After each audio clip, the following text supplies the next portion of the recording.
Okay, so today I'm actually coming to you from my kitchen. I was meant to be filming outside, but unfortunately the UK has decided to blow an absolute gale across the whole country.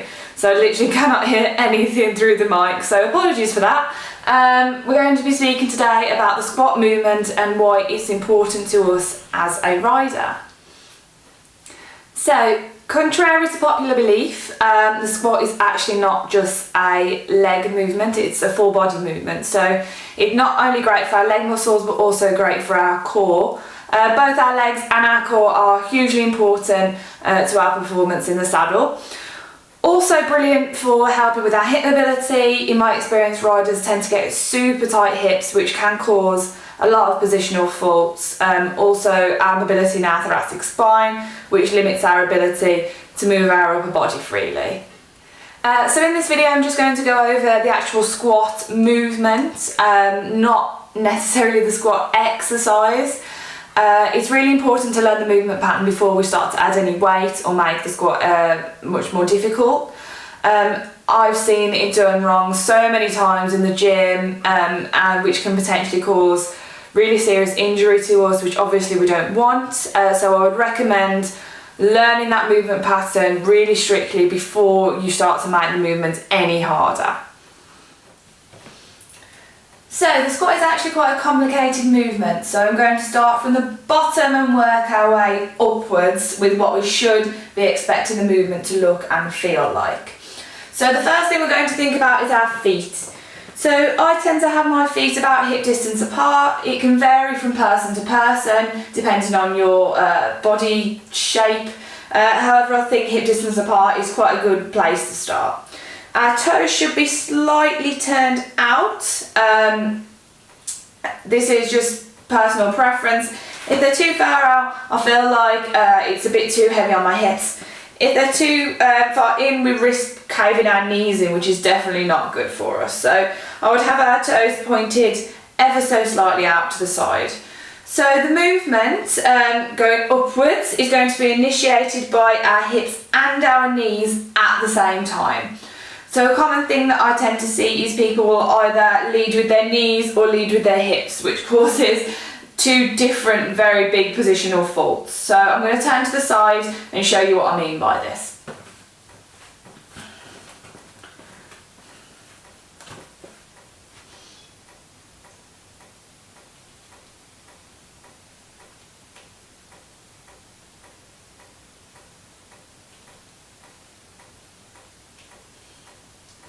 So if I lead with my knees, this will tend to mean that my knees come way too far forwards. I can't get the depth unless I lift my heels up, which we definitely don't want. If I lead with my hips, it tends to shove my upper body forwards and we end up in more sort of a deadlift position. Again, not correct. So we want both joints to be working at the same time.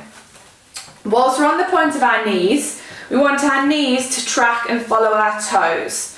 So one thing that's very common is called valgus, which means that we turn our knees in and squat down like this. So if we do turn our knees in, this can cause major injury to our ACL, which is one of the major ligaments in our knees. Very dangerous, so we want our knees to follow and track down through our toe. Third thing we're going to speak about is our lower back. So often you tend to see a little bit of this arch and then it ends up sort of this sort of movement, which can cause massive strain on my lower back. Even doing that then I felt a little bit of a twinge, which we definitely don't want. So you want to feel like you are sucking your belly button into your spine, making everything neutral, head, neck, shoulders, lower back. Everything should be in alignment. Before we descend into our squat, we're going to give a big breath down into our belly. Then we descend,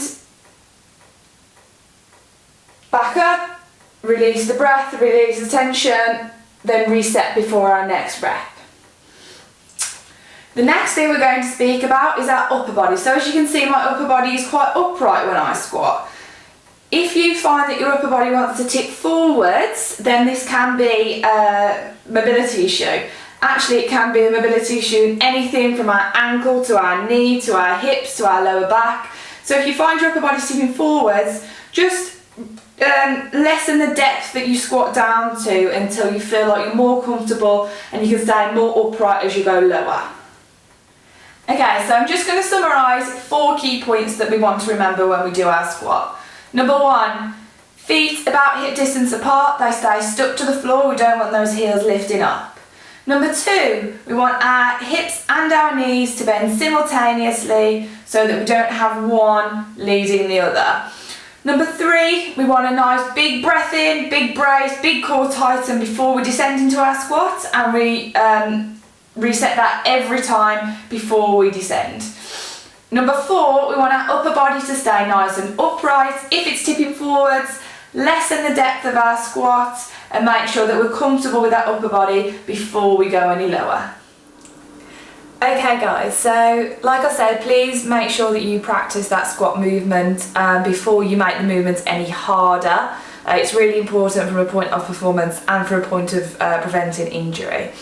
I will be doing a video further down the line about how to make the squat actually harder in terms of being an exercise, but I'd like you to practice that for now.